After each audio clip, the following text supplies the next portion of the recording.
Hindi nga po natuwa ang ating A-Division World Champion na si Manny Pacquiao sa nangyayari ngayon sa mga Pinoy nating mga boksingerong kababayan. Ito'y dahil sa nagsisipagluhuran ng mga Pinoy sa mga Hapon na kanilang kalaban dahil sa isang matinding mga body shot na gumibas sa kanilang mga tagiliran. Ayon kay Jerwin Ancahas ay malugod kuno niyang inaamin ang pagkawala ng kanyang talino dito sa ibabaw ng ring, kung saan hinayaan niya kuno ang kanyang kalaban na gumawa ng mga pag-atake at magdikta ng face ng laban. Mukhang napag-iiwanan na po talaga ang ating bansa mga idol, na kung saan po ay nawala na ng tuluyan ang bangis nitong ating mga kababayan, na kung saan ay walang killer instinct ang mga dumadayo nating mga kababayan sa bansang Japan. Yung tipong ipapakita mo sa iyong kalaban na gutom ka sa panalo, na para bang gusto mo nang kaining buo ang iyong makakalaban. Ang hinala ng karamihang mga Pinoy boxing fanatic ay baka hindi na kuno nag-iensayo ng matindi ang mga Pinoy.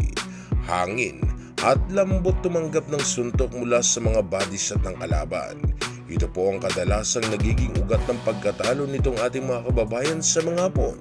Ngayon ay kung atin po kasing babalikan ang mga nagiging paghahanda nitong si Pacquiao para sa mga ganitong problema, ay gumagawa po kasi itong si Pacquiao ng mahigit 36 na rounds bawat araw sa kanyang ginagawang sparring session. Paraan po kasi ito ni Pacquiao para masigurado na tatagal siya hanggang sa suktulang 12 rounds ng laban, na hindi nagbabago o nababawasan man lang ang mga suntok na pinapakawalan sa kanyang kalaban. At iba't ibang uring pampatigas ng katawan ni Pacquiao para sa gayon ay maging handa ang kanyang tagiliran sa mga matidiing suntok ng kalaban. Kaya naman ang isang Manny Pacquiao noon ay pambihirang boksingerong nagdala ng kasaysayan sa ating bansang sinilangan.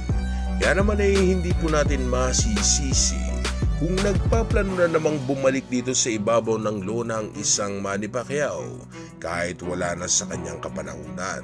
Dahil sa ipapakita kuno kasi nitong si Idol Manny dito sa mga batang boksingero ang totoong kahulugan ng killer instinct.